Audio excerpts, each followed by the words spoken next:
ماہ شعبان کی فضیلت و احکام۔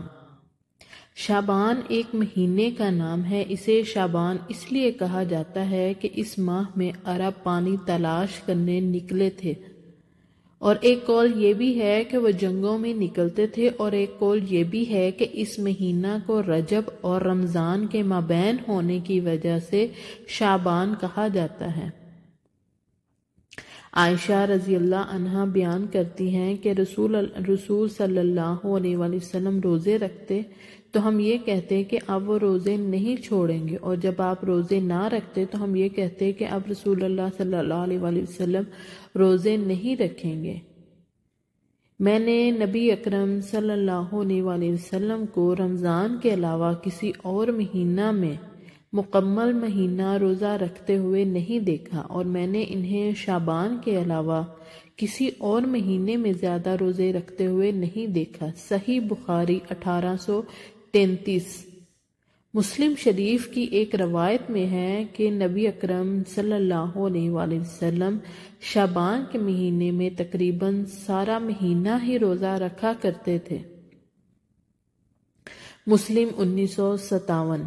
اور ایک روایت میں ہے کہ جب سے نبی صلی اللہ علیہ وآلہ وسلم مدینہ تشریف لائے، اس وقت سے میں نے انہیں رمضان کے علاوہ کسی اور مہینے کے مکمل روزے رکھتے ہوئے نہیں دیکھا۔ مسلم 1955۔ صحیحین میں ابن عباس رضی اللہ عنہ سے مروی ہے کہ نبی صلی اللہ علیہ وآلہ وسلم نے رمضان کے علاوہ کسی بھی مکمل مہینہ کے روزے نہیں رکھے۔ بخاری 1971۔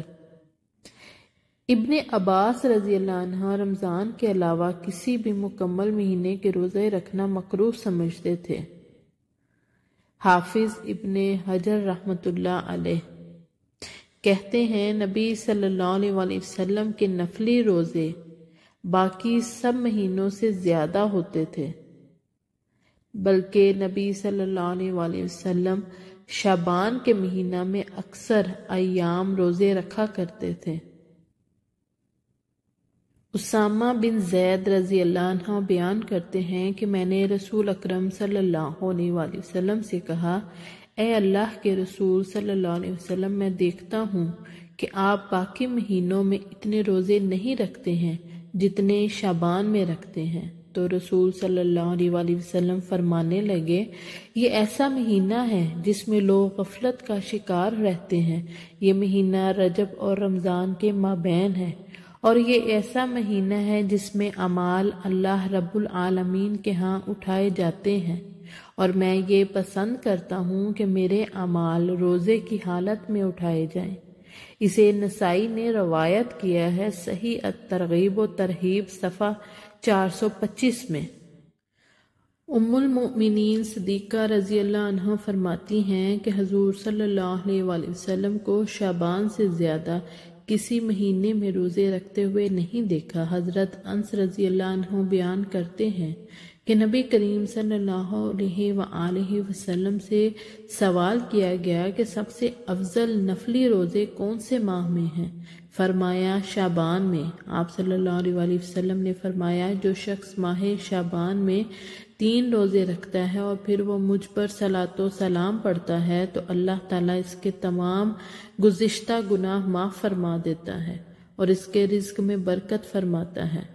حضور صلی اللہ علیہ وآلہ وسلم فرماتے ہیں، مجھے جبرائیل علیہ السلام نے خبر دی، ماہ شعبان میں اللہ تعالیٰ رحمت کے 300 دروازے کھول دیتا ہے۔ حضرت انس رضی اللہ عنہ فرماتے ہیں کہ جو ماہ شعبان میں 1 روزہ رکھتا ہے وہ جنت میں حضرت یوسف علیہ السلام کا ہمسایہ ہوگا، اور اسے حضرت ایوب علیہ السلام اور حضرت داؤد علیہ السلام جیسی عبادت کا ثواب عطا ہوگا۔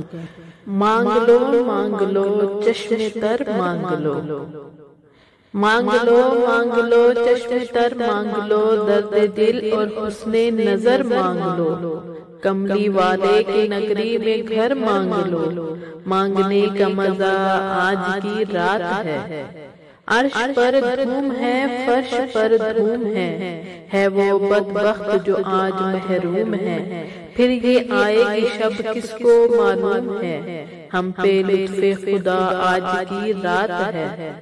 مانگ لو چشم تر مانگ لو۔